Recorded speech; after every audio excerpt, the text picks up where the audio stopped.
కాసేపు అమ్మవారి గురించి అమ్మవారి గురు పరంపరంతా కూడా చెప్పండి. జై వాసు.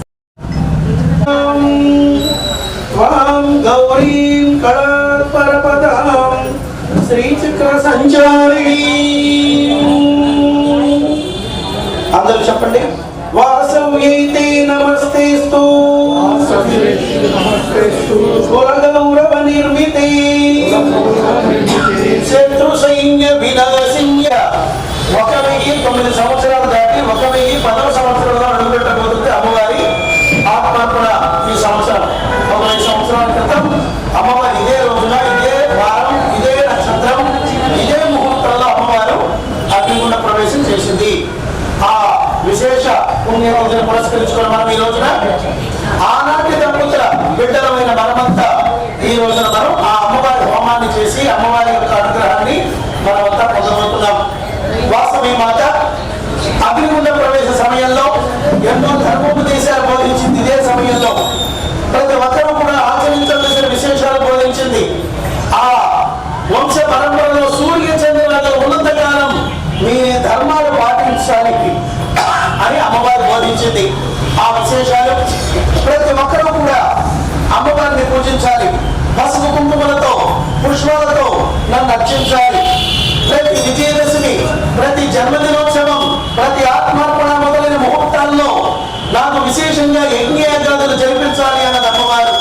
అగ్నిముఖోవై దేవాః అనగా భగవంతుడు అగ్నిముఖం ద్వారానే మన పూజలు, మనం సమర్పించేటువంటి ప్రతి వస్తువు కూడా స్వామి స్వయంగా స్వీకరించి ఆయా దేవతలకు అందిస్తారు. స్వాహ దేవుడు వినాయకుడికైతే స్వాహ అంటే వినాయకుడికి అందిస్తాడు. ఈశ్వరుడు విశేషం. ఎంత విశేషమైన ఈ సమయంలో మనమంతా యజ్ఞం చేస్తూ ఆ అమ్మవారి యొక్క అనుగ్రహాన్ని పాత్రలం అవుతున్నాం. కన్యకా పరమేశ్వరి అమ్మవారు అగ్నిగుండ ప్రవేశ సమయంలో వాసవి మాత అగ్నిగుండ ప్రవేశం చేసేటువంటి సమయంలో అమ్మవారు ఈ విధంగా అంటుంది. ఓ భక్తులారా, ఓ బంధువులారా, ప్రతి ఒక్కరూ కూడా వ్యాపారాన్ని ధర్మచింతనతోనూ, త్యాగచింతనతోనూ, సేవాభావంతోనూ ఆచరించండి. మంచి లాభాలను మీరు గణించండి అంటూ అమ్మవారు చెప్పింది. వాసవి మాతతో పాటుగా ఒక సంతానం లేని దంపతులు చివరిగా అమ్మవారితో పాటు గుండ ప్రవేశం చేశారు.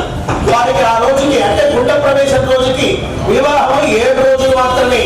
ఆ సమయంలో వాళ్ళు అగ్నిగుండ ప్రవేశం చేస్తూ ఉంటే నేను అమ్మవారు అంటుంది, నేను ఈ దంపతులకు ఎందుకు అనుమతిస్తున్నానో చెప్తున్నాను వినండి అన్నది అమ్మవారు. ఎందుకనగా కన్యకా పరమేశ్వరితో పాటు గుండ ప్రవేశం చేయాలి అంటే కొన్ని అర్హతలు ఉండాలి. కొన్ని అనర్హతలు అయితే వాళ్ళు అగ్ని ప్రవేశం చేయకూడదని అమ్మవారు అన్నది. ఎలాంటి వారికి అగ్నిగుండ ప్రవేశ అర్హత? అతి వయోవృద్ధ దంపతులకు మాత్రమే. ఆ మనమను ముది మనమను సంతానాన్ని ఇచ్చడానికి ఒక్క దంపతులు మాత్రమే. మీ గోత్రానికి 10, 15, 20, 30 మంది వయోవృద్ధ దంపతులు ఉండొచ్చు, కానీ వాళ్ళెవరికి కూడా అగ్నిగుండ ప్రవేశ అర్హత లేదు. ఒక్క గోత్రానికి ఒక్క దంపతులే. మీలో ఎంతమంది ఉన్నారో ముందుకు రండి అనేసరికి 101 దంపతులు ముందుకొచ్చారు. 102వ దంపతులకి సంతానం లేదు. అయినా వాళ్ళు యువ దంపతులైనా వాళ్ళతో అగ్నిగుండ ప్రవేశం చేయగలిగారు వాళ్ళు. అమ్మవారు చెప్తున్నది, వీళ్ళకి నేను ఎందుకు అనుమతిస్తున్నానో చెప్తున్నాను వినండి. వీళ్ళకి వివాహమైన ముహూర్తం, తిథి, నక్షత్రం అన్ని కూడా వైరాగ్య వారం, వైరాగ్య తిథి, వైరాగ్య నక్షత్రం, వైరాగ్య నక్షత్రం రోజున వీళ్ళకి వివాహమైంది కనుక వీళ్ళకి సంసార జీవనం పైన వ్యామోహం లేక నాతో పాటు అగ్నిగుండ ప్రవేశం చేస్తున్నారు. వీళ్ళు శరీర రూపంలో లేకపోయినా వీళ్ళ దివ్యాత్మ జ్యోతి మన షాపులో 4 ప్రదేశాల్లో ఉంటుంది అన్నది అమ్మవారు.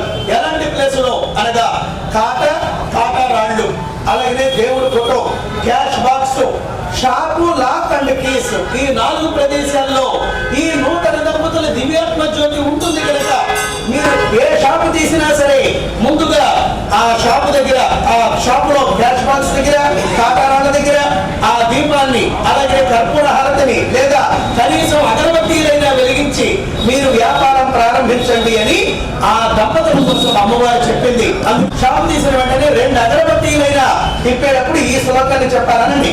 వ్యాపార దివ్యలాభస్వం ధనైశ్వర్య సిద్ధిదా మనోవాంఛాది సిద్ధ్యర్థం వ్యాపారం సుస్థిరోహవా.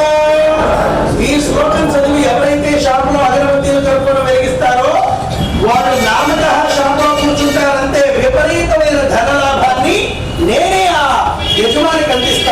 అమ్మవారు